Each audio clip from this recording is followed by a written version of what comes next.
거룩하신 하나님 감사합니다. 복된 주일 저녁 우리 하나님 앞에 우리 온 마음 다하여 다시 한번 예배로 모였습니다. 주님, 이 시간 우리가 드린 예배를 흠량하여 주옵시고 우리 마음 가득 하늘의 위로와 소망으로 채워 주옵소서. 전심으로 여호와를 의지합니다. 우리 모든 죄들을 용서하여 주사 하나님 말씀 안에 거하게 하시고 오늘 예배를 통하여 우리 심령의 평안과 소망이 있도록 주님 주장하여 주옵소서. 예수 그리스도의 이름으로 기도하옵나이다. 아멘. 찬송 413장입니다.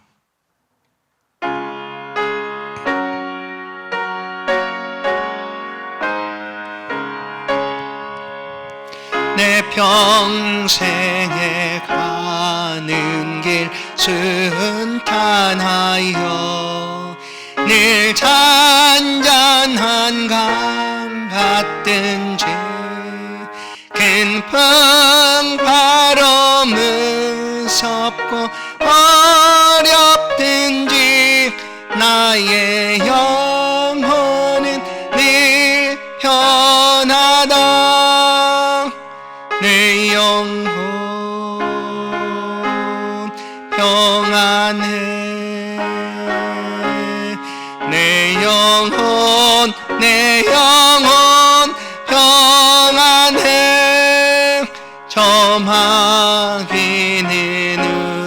우리를 삼키려고 입 벌리고 달려와도 주 예수는 우리의 대장 되니 끝내 싸워서 이기리라. 내 영혼 평안해. 내 영혼 평안해.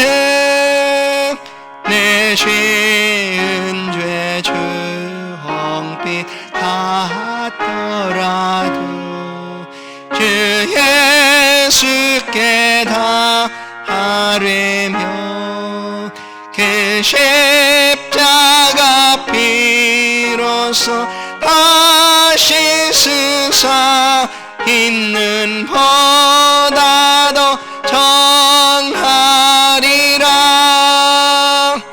내 영혼 평안해. 내 영혼 평안해. 저 공중에 구름이 일어나며 큰 나팔이 울릴 때에 주 오셔서 세상을 심판해도 나의 영혼은 없으리. 내 영혼 평안해. 내 영혼 평안해.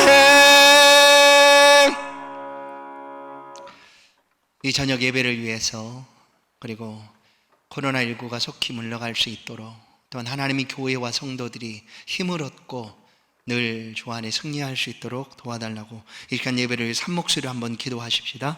하나님 아버지 감사합니다. 우리를 사랑하사 이 저녁도 다시 하나님을 예배할 수 있도록 붙들어 주시니 감사합니다. 지금도 살아 역사하시는 아버지 하나님 주님의 능력을 우리가 믿습니다. 변함없이 하나님의 크신 능력으로 우리를 붙들어 주시는 줄로 믿습니다. 하나님 주의 백성들이 간절히 간구하오니 하나님이 나라의 민족을 지켜주사 코로나19로 어려움을 겪고 있는 이 땅을 돌아보시고 속히 해결되게 도와주옵소서. 치료의 강선을 받아사 하나님 깨끗하게 치료될 수 있도록 모든 악한 질병 바이러스 물러가도록 주님 도우시고 함께하여 주옵소서. 우리 아버지 하나님 도와주시기를 원합니다. 하나님 이 땅에 하나님 교회들을 세우시고 또한 성도를 이 땅에 세워주시니 감사합니다. 하나님의 성도들의 사랑한 삶의 자리에 하나님 역사하여 주사 이 땅에 하나님 모든 전쟁 가운데 승리하게 도와주시고 믿음의 역사와 소망의 하나님의 인내를 하나님 우리가 간직할 수 있도록 주여 함께하여 주시옵기만을 원합니다. 아버지 하나님 우리만을 길을 기억하여 주시고 이 저녁에도 우리가 믿음으로 하나님을 예배합니다. 하나님 우리 예배를 받아 주옵소서. 간절한 마음으로 주께 기도하는 우리 모든 성도들 가정들을 기억하여 주시고 자녀들을 기억하여 주사 하나님 이 시간 예배가 하나님 우리 가운데 큰 위로가 되게 도와주시고 주님의 베풀어 주신 은혜가 가득한 복된 시간 되도록 우리의 마음이 언제나 하나님을 향할 수 있도록 주를 주목하여 하나님 앞에 나갈 수 있도록 도우시고 함께하여 주옵소서. 우리를 도와주시기를 원합니다. 주님의 능력 가운데 우리를 붙잡아 주옵소서. 하나님이 세워진 교회를 통하여 하나님 응원받아 주옵소서. 하나님 수많은 영혼들을 건져내며 구원하는 일에 우리 교회가 쓰임받도록 하나님 간절히 간구하고 기도하오니 우리를 써주시며 하나님 뜻이 하나님 교회를 통하여 하나님 나타날 수 있도록 은혜 베풀어 주옵소서. 하나님 기도합니다. 이 코로나19 때문에 하나님 우리 믿음이 약해지지 않게 도와주시고 우리 유락조가 하나님 회복되어 살아날 수 있도록 하나님 도와주시기를 원합니다. 한 영혼 한 영혼이 하나님 앞에 들어올 수 있도록 주여 기억하여 주사 은총을 허락하여 주옵소서. 주의 나라를 소망하며 주의 나라의 역사를 하나님 기대하며 하나님 앞에 시간도 예배하오니 하나님의 말씀을 들을 때에 은혜 베풀어 주옵종을 통하여 하나님 말씀하여 주시고 주의 말씀의 능력과 역사가 이 시간도 담대히 우리 가운데 임할 수 있도록 나타날 수 있도록 주님 도우시고 함께하여 주옵소서. 주님이 붙잡아 주시기를 원합니다. 우리 예배를 받아 주옵소서. 감사합니다. 예수님의 이름으로 기도하옵나이다. 아멘. 하나님 말씀 함께 봅니다. 마태복음 16장 1절에서 12절 말씀입니다. 마태복음 16장 1절에서 12절 말씀입니다. 신약 26페이지입니다. 교독해서 읽겠습니다.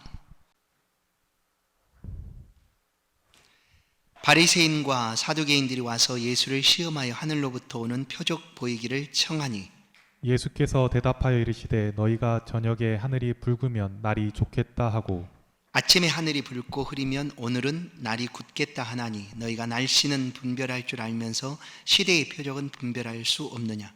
악하고 음란한 세대가 표적을 구하나 요나의 표적밖에는 보여줄 표적이 없느니라 하시고 그들을 떠나가시니라.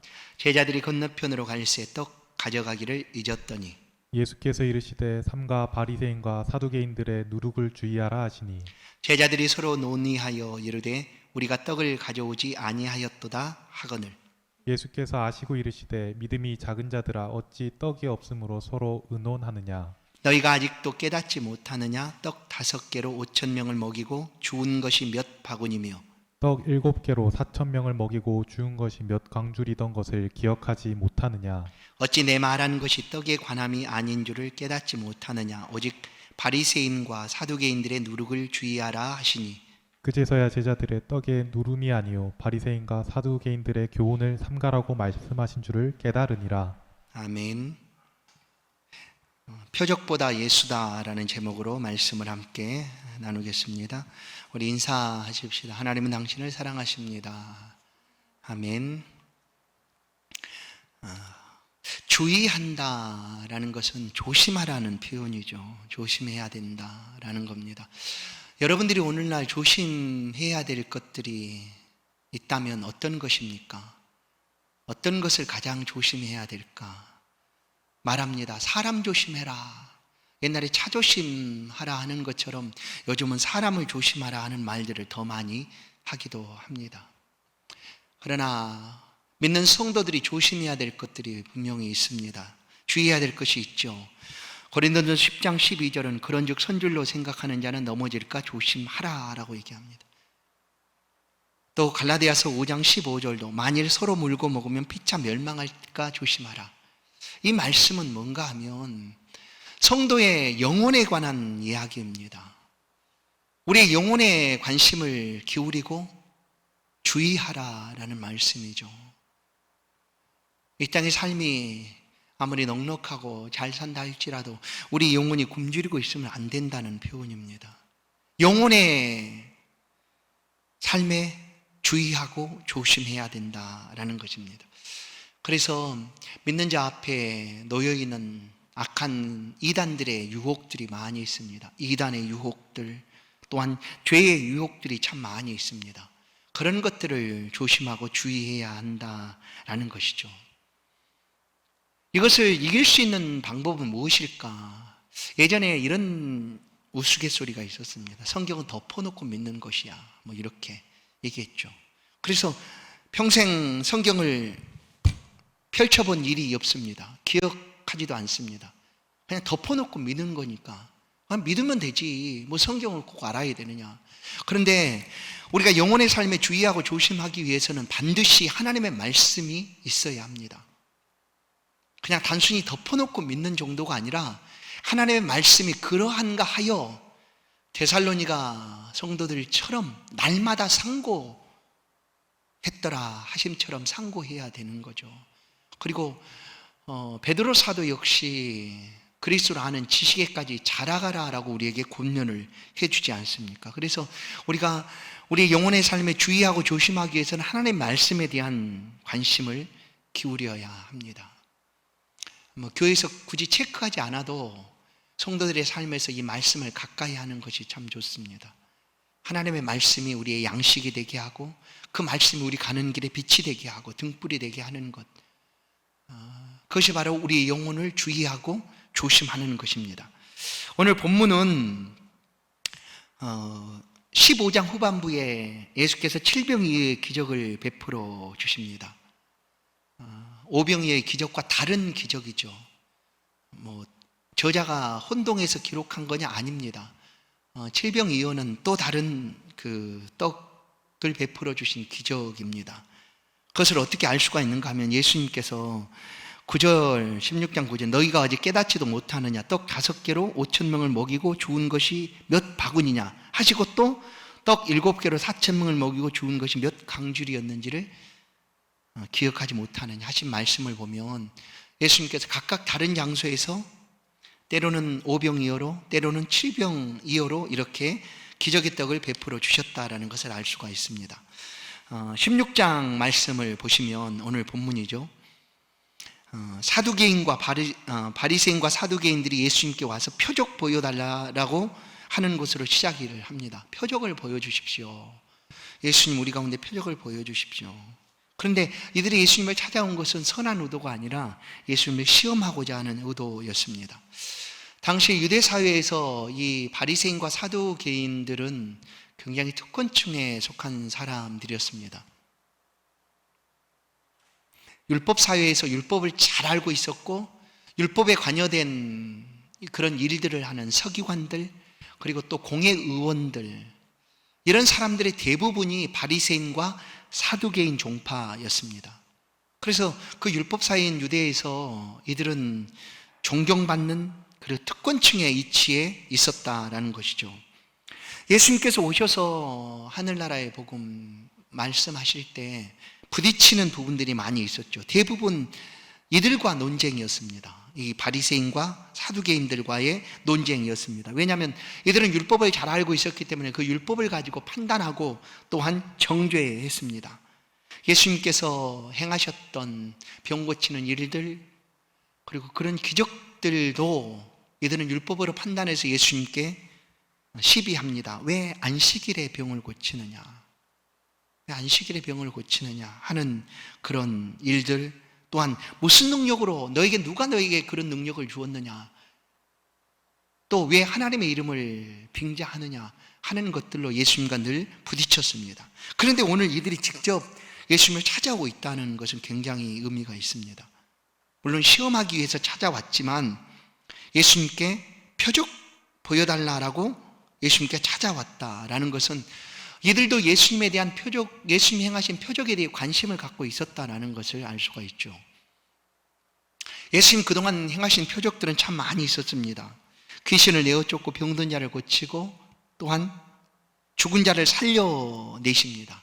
그것뿐만 아니라 자연 만물들의 현상들을 바꿔놓는 그런 표적들도 보여주십니다. 풍랑과 파도를 잔잔케 하시고 물 위를 걸으시는 그런 표적들도 예수님께서 행하셨습니다.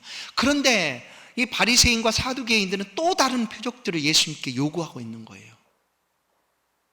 또 다른 표적을 우리 가운데 보여달라.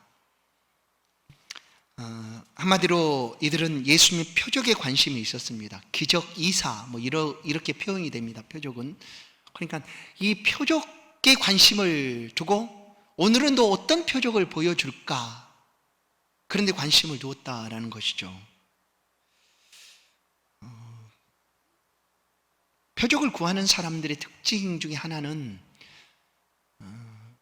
죽은 자를 살려냈어도 그게 놀라운 기적이죠. 그보다 더한 표적을 요구합니다. 오늘 5병이요 7병이요를 가지고 먹여주었어도 그보다 더 놀랍고 더 센 표적을 구한다는 거죠. 그러니까 표적을 구하는 사람들은 언제나 표적만을 구합니다. 표적. 그래서 표적이, 기적, 이적들이 그들의 삶에 있지 아니하면 뭐 이게 사는 것 같지 않는 것, 그런 생각을 한다는 거죠. 그래서 이들이 예수님께 나와서 표적을 구하는 이유는 더 다른 기적을 보여달라, 우리에게. 지금까지 보여주었던 그런 표적이 아니라 또 다른 표적을 우리 가운데 보여달라라고 요구하는 것입니다. 성도 여러분, 우리가 잊지 말아야 될 것 한 가지가 있습니다. 그것은 뭐냐면 우리는 이미 예수 그리스도의 놀라운 표적을 경험하고 하나님의 자녀가 된 사람들입니다. 우리에게 그리스도께서 놀라운 기적들을 보여주셨어요. 가장 큰 기적은 내가 예수를 믿는 것이 기적이에요. 여러분 그렇게 생각 안 됩니까? 여러분은 태어나면서부터 모태신앙이니까 예수를 그냥 믿었다고 여기십니까? 아닙니다. 죄에 있는 인류는 절대로 하나님을 찾지 않습니다. 하나님께 가지를 않습니다. 왜냐하면 죄와 거룩하신 하나님은 같이 있을 수가 없는 거죠. 그래서 죄 지은 인류는 하나님으로부터 점점 멀어지는 거예요. 그런데 그 멀어지고 있는 우리들을 하나님께서 딱 잡고 너는 내 것, 내 자녀, 내 백성 삼아 주신 거예요. 그게 기적이죠. 그 기적의 방법이 어떻게 나타나십니까? 그리스도 예수를 보내주시고 성령을 통하여 우리의 심령에 말씀을 들을 때 깨닫게 해주신 것, 그게 기적입니다. 그러니까 지금 표적은, 가장 큰 표적은 내게 있어서 무엇인가 하면 내가 예수 믿는 것이라는 거예요. 다른 표적이 필요 없어요. 또 다른 표적을 구할 필요도 없어요. 왜냐하면 이미 예수님의 놀라운 표적을 내가 경험하고 그 표적 가운데 내가 살고 있으니까. 근데 표적만을 구하는 사람은 이것과 상관없어요. 그건 그거고 나에게 또 내가 믿고 따를 만한 다른 표적들을 좀 보여주십시오 하는 거예요. 그런데 하나님께서 예수 그리스도를 통하여 표적을 주신 목적이 무엇인가 하면 표적 자체의 목적을 두지 않았습니다. 표적은 언제든지 예수 그리스도를 믿도록 하기 위함입니다. 예수 그리스도를 믿도록 하기 위해서 표적을 보여주는 거예요. 우리나라에는 복음이 들어온 지가 벌써 150년 가까이 되지 않았습니까? 1885년, 그러니까 그 정도 된 거죠. 그래서 이제 복음의 그 든든함이 사회 속에 어느 정도 좀 있어요. 근데 누구든 예수 하면, 교회 하면 예수 믿는 건 이렇게 알 정도 된 거죠. 그래서 어디서든 예수 믿으라는 소리를 들으면 예수를 믿을 수 있는 그런 환경이 됐습니다. 그런데 이런 환경 속에서는 더 이상 표적들, 기적들이 쉽게 나타나지 않습니다. 왜냐하면 그런 표적이나 기적들이 없어도 예수를 믿을 수 있는 환경이 되어 있으니까. 그러나 선교지 현장들, 아직도 미전도 종족 이런 데 가보면 그들은 처음 예수 복음을 듣는 거예요. 그러면 그들에게 예수를 믿도록 하기 위해서 가장 중요한 접촉점 뭐냐면 기적, 표적들이 거죠. 그래서 지금도 그런 미전도 전도 종족 전도하는 선교사님들의 보고들을 들으면 이런 기적들이 나타납니다. 빠졌던 이가 다시 생겨난다든지, 병든 자가 갑자기 고침을 받는다든지 이런 기적들이 나타나요. 그러면 그것들을 통해서, 그 표적 자체를 통해서 야, 대단하다. 나도 그 사마리아에 있는 시몬이라는 마술사처럼 나도 저 능력 받아서 내가 저렇게 살겠다, 이렇게 하라는 것이 아니라 그 표적이 왜 주어졌는가를 알고 믿음을 가지라는 것입니다. 그런데 표적을 구하는 사람들의 특징은 목적은 잊어버리고 오직 예수 그리스도의 표적만을 구하는 거예요. 그들 중에 바로 바리새인과 이 서기관들이 함께 있었다라는 것입니다. 우리가 표적이 우리 가운데 나타난다고 하면 우리는 그 표적을 보고 분별의 지혜를 가지는 것이 좋습니다. 자연현상 앞에서도 사람들은 그 현상들을 보고 지혜를 얻지 않습니까? 저녁에 하늘이 붉으면 날이 좋겠다, 흐리면 날이 곱겠다. 이건 분별이죠. 그런데 예수님이 행하신 표적들을 통해서도 이런 분별의 지혜를 가질 필요가 있다라는 거예요. 그런데 그런 것과 상관없이 표적만을 구하게 되면 안 된다라는 거예요. 예수 믿는 사람들은 우리 주변에 일어나는 일에 대해서 관심 두지 않아서는 안 됩니다. 관심을 두어야 합니다. 물론 나와 상관없을 수도 있겠지만 결코 그렇지 않는다는 거죠. 왜냐하면 우리는 예수 그리스도로 말미암아 이 세상과 하나님 사이에 연결시켜주는 그런 역할을 감당해야 되는 하나님의 사람들입니다. 그러니까 그 대사관과 같은 역할을 하는 거예요. 천국의 대사관. 각 나라에 우리나라에 대사관이 있는 것처럼 천국의 대사관 역할을 누가 하는가? 성도들이 하고 있는 거예요. 그래서 세상 사람들에게 천국을 보여주고 천국을 가르쳐주고 함께 천국을 갈 수 있도록 하는 역할을 우리가 하게 되는 거예요. 표적을 보여주면 이런 분별의 지혜를 우리가 가져야 된다라는 거죠. 예수님께서 예를 들어서 이런 말씀을 하십니다. 누가복음 13장을 보시면 이런 기록이 있습니다. 빌라도가 행한 일, 갈릴리 사람들을 해한 일, 해친 일이 있었습니다. 그런 일들을 예수님 말씀하시죠. 그리고 실로암에 있던 망대가 무너져서 18명이 죽었다라는 그런 이야기를 예수님께서 언급하십니다. 그러면 이런 일들을 보고 어떻게 해야 되는가? 나와 상관없으니까 나는 상관없다. 그렇게 하라는 것이 아닙니다. 누가복음 13장 3절에 보면 너희에게 이르는 이르고 아니라 이르노니 너희도 만일 회개하지 아니하면 다 이와 같이 망하리라. 너희도 만일 회개하지 아니하면 다 이와 같이 망하리라 라는 거예요. 우리 주변에 일어난 일들에 대해서 우리가 어떻게 관심을 기울여야 하는가를 주님의 말씀을 하십니다. 표적이 주어지는 목적이 있다라는 것이죠. 그래서 단순히 표적만 따르게 되면 안 된다라는 것을 예수님께서 말씀을 합니다. 그리고 표적을 구하는 이들에게 예수님께서 이 땅에서 보여줄 수 있는 최종 표적을 말씀하십니다. 그것이 바로 요나의 표적이었습니다. 오늘 표적을 구하러 온 그들에게 예수님께서 말씀합니다. 4절 악하고 음란한 세대가 표적을 구하나 요나의 표적 밖에는 보여줄 표적이 없느니라. 예수님이 요나의 표적 말고도 보여줄 수 있는 것들이 많이 있겠죠. 그러나 표적은 이것으로 끝나는 거예요. 요나의 표적은 뭐냐면 구약 선지자 요나가 물고기 뱃속에 3일 동안 살다가 물고기가 다시 토해내서 육지로 나와서 다시 니느웨 성에 가서 복음을 전했다라는 그런 요나서의 내용입니다. 근데 예수님이 요나의 표적을 말하는 것은 물고기 뱃속에서 3일 동안 있다가 다시 토해내짐을 받고 살아난 요나의 이야기입니다. 이것은 부활의 표적을 말씀하는 거죠. 요나의 표적밖에 보여줄 것이 없다. 내가 아무리 많은 표적들을 보여줘도 너희는 또다시 표적을 구하는데 내가 최종 표적으로 보여줄 수 있는 것은 요나의 표적밖에 없다라고 얘기하는 거예요. 예수님 죽은 자 가운데서 다시 살아난 것, 이거 표적입니다. 그런데 이것이 왜 우리 가운데 표적이라고 말씀합니까? 그것은 이 살아나신 예수 그리스도를 우리가 의심 없이 믿기 때문입니다. 그래서 우리 가운데는 이것이 최종 표적입니다. 우리 가운데 더 이상 다른 표적이 없어도 우리는 예수를 믿습니다. 표적에 주목하는 것이 아니라 표적을 행하시는 그 예수 그리스도께 우리가 주목하여 예수를 따르고 믿고 살아가게 되는 것이죠. 그런데 이 바리새인들은 그러지를 못합니다. 그리고 오직 새로운 표적들을 말씀하고 있는 것이죠. 그리고 이어서 예수님께서 논쟁을 마치고 배를 타고 그 자리를 떠나십니다.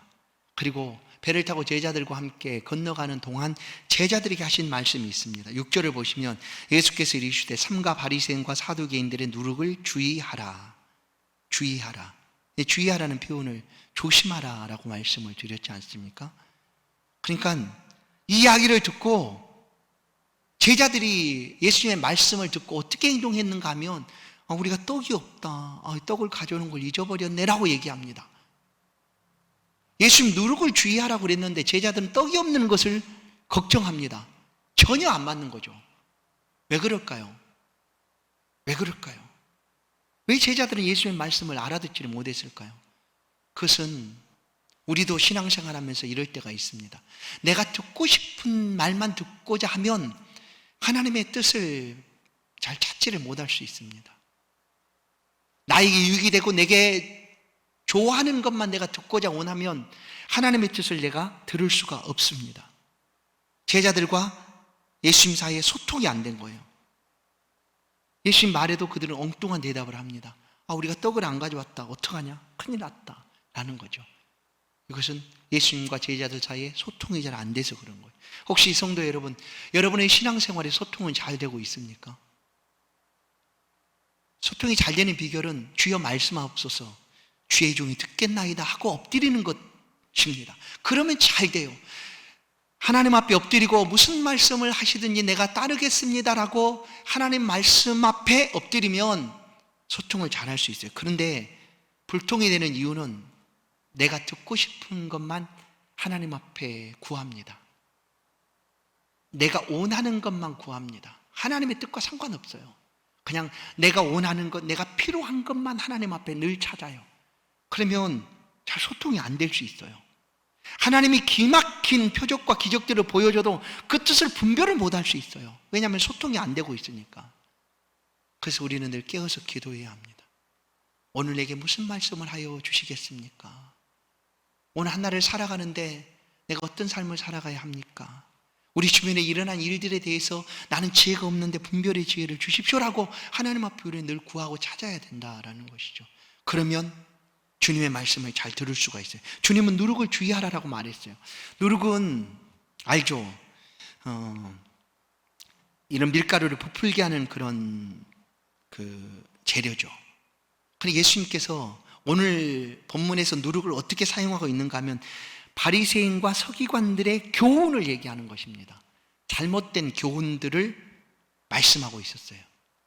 그러니까 지금까지 율법을 가지고 사람들을 정죄하고 사람들을 심판했던 그들의 가르침을 주의하라는 거였어요. 그런데 제자들은 그것을 깨닫지를 못했습니다. 그러나 단순히 이 누룩이 물론 바리새인들의 잘못된 가르침만을 표현하는 것 아닙니다. 예수님이 천국을 표현할 때도 이 누룩을 비유로 말씀을 합니다. 서말 밀가루에 누룩이 어떻게 그것을 부풀게 하는가. 성장성이죠. 성장성. 누룩은 그렇게 크게 성장할 수 있다는 것을 천국을 비유로 할 때도 누룩 비유를 가르쳐 주셨습니다. 그런데 오늘 본문에서는 이 누룩은 서기관과 바리새인들의 잘못된 교훈을 가르칩니다. 예수님께서 제자들에게 말합니다. 10절, 떡 7개로 4,000명을 먹이고 좋은 것이 몇 강줄이었는지를 기억하지 못하느냐. 아니 너희들이 어떻게 그렇게 이해를 못하느냐. 아직도 떡 얘기를 하는 줄로 생각하느냐. 떡은 얼마든지 원하면 주어질 수 있다라는 거죠. 왜냐하면 5,000명을 먹일 때도 5병이요 4,000명을 먹을 때도 7병이요 얼마든지 할 수가 있지 않느냐. 내가 떡을 안 가져온 것을 가지고 얘기하는 것이겠느냐. 아니다. 바리새인과 서기관들의 누룩을 주의하라라는 말씀을 하십니다. 누룩. 여러분, 그 시대까지 이들이 특권층으로 모든 유대 사회에 영향력을 주고 있었습니다. 그러나 예수 그리스도는 새 시대입니다. 새 시대. 예수 그리스도 오심으로 이 율법이 없어진 거 아니라는 걸 기억하십시오. 율법이 폐하해지거나 무시되거나 없어진 것이 아니라 예수님이 오심으로 율법을 우리 가운데 주셨던 그 예수님께서 율법을 완성시켜 주신 거예요. 그 율법이 완성이 뭐냐? 사랑입니다. 그래서 우리가 사랑의 마음을 가지고 하나님을 사랑하고 사랑의 마음을 가지고 이웃을 사랑하다 보면 굳이 율법을 조목조목 따지지 않아도 하나님 앞에 선한 사람이 되는 거죠. 그리스도 예수 안에서 우리는 새로운 삶을 살아가고 있습니다. 말씀을 맺겠습니다. 우리는 예수 그리스도가 우리의 표적입니다. 예수 그리스도가 우리의 표적입니다. 그는 죽으셨다가 다시 살아나셨고 우리의 주가 되셨습니다. 바울은 이 표적을 이렇게 우리 가운데 소개합니다. 이후로는 나를 괴롭게 말라 내가 예수의 흔적을 가졌노라 라고 얘기하죠. 우리 안에 예수 그리스도의 표적이 있습니까? 아니, 그리스도의 흔적이 있습니까? 믿음의 흔적이 우리 가운데 있습니까? 그것이 중요합니다. 예수 이전에 바리새인과 서기관들의 교훈이 가르침의 전부였다면 이제는 예수 그리스도 안에서 우리는 이 새로운 가르침, 새 교훈의 말씀을 듣게 되는 것입니다. 표적이 아니라 예수 그리스도께 주목하십시오. 표적은 있다가도 없어지고 금방 사라질 수 있습니다. 그러나 표적을 행하시는 그리스도 예수는 사라지지 않습니다. 그분께 집중하면 어떠한 어려움도 우리가 바라는 기적 같은 삶으로 변하게 될 줄로 믿습니다. 사랑하는 성도 여러분, 예수 그리스도께 집중하십시다. 표적이 아닌 예수 그리스도께 향하여 나아가십시다. 그 삶이 우리의 삶이 될 줄로 믿습니다. 하나님 감사합니다. 오늘도 우리를 불러주시고 주의 말씀 듣게 하시니 감사합니다. 우리를 향하여 우리를 이끌어서 그리스도께 향하도록 도와주시니 감사합니다. 표대가 되시는 주 앞에 흔들림 없이 나아가기를 원합니다.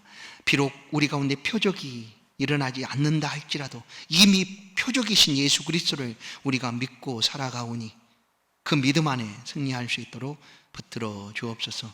우리 어려운 상황들을 아시는 주님, 우리의 가정과 또는 우리 자녀들, 또는 이 시대의 믿음으로 살아가는 모든 어려움들을 능히 감당할 수 있도록 믿음의 믿음을 우리 가운데 더하여 주셔서 승리할 수 있도록 인도하여 주옵소서. 예수 그리스도의 이름으로 기도하옵나이다. 아멘. 찬송 400장입니다.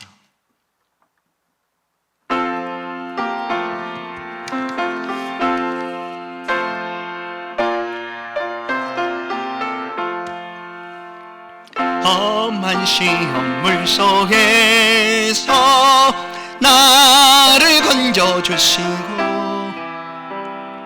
농한 풍랑 지나도록 나를 숨겨주소서. 주여 나를 돌보시사 거의 품어주시고 험한 풍파 지나도록 나를 숨겨주소서. 권세 능력 능하사 모든 시험이 이기고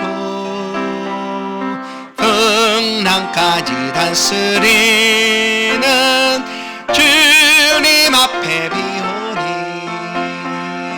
주여 나를 돌보시사 거의 품어주시고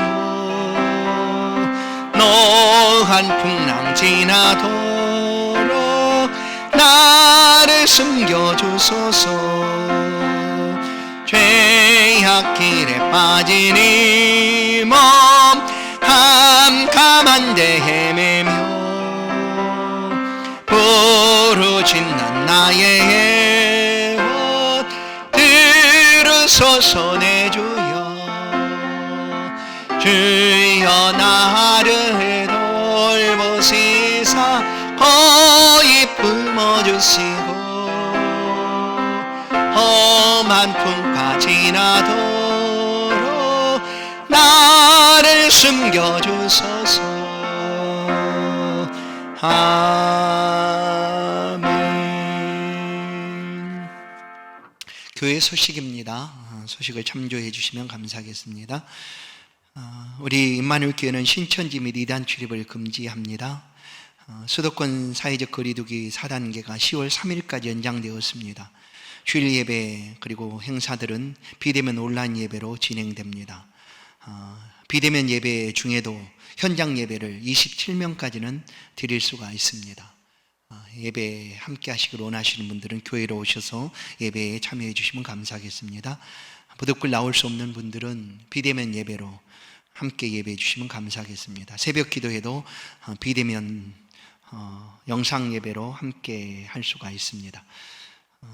우리 임마누엘 교회 교패가 제작되었습니다. 필요하신 분들은 사무실로 말씀해 주시면 받아갈 수가 있습니다.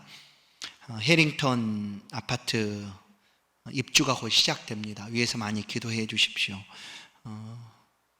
우리 교회가 아파트 단지 내에 있는 교회고 또 해링턴에 입주하는 많은 사람들을 품고 기도할 때 구원의 역사가 나타날 수 있도록 하나님 도와달라고 기도해 주시고, 하루에 한 번씩 또 해링턴 아파트 주변을 기도하며 돌 수 있는 그런 은혜도 있기를 바랍니다. 한 주간 교회기둥, 전도기둥, 재날째 기도해 주시면 감사하겠습니다. 우리 다른 광고는 조보를 참조해 주십시오. 다시 한번 인사하십시다. 오직 예수, 오직 예수. 감사합니다. 축도로 주일 저녁 예배를 마칩니다. 이제는 우리 구주 예수 그리스도의 은혜와 하나님의 극진하신 사랑하심과 성령님의 이루교통 충만하심이 이 저녁 함께 예배하는 모든 주의 백성들 머리 위에 이제로부터 영원토록 함께 있을지어다. 아멘.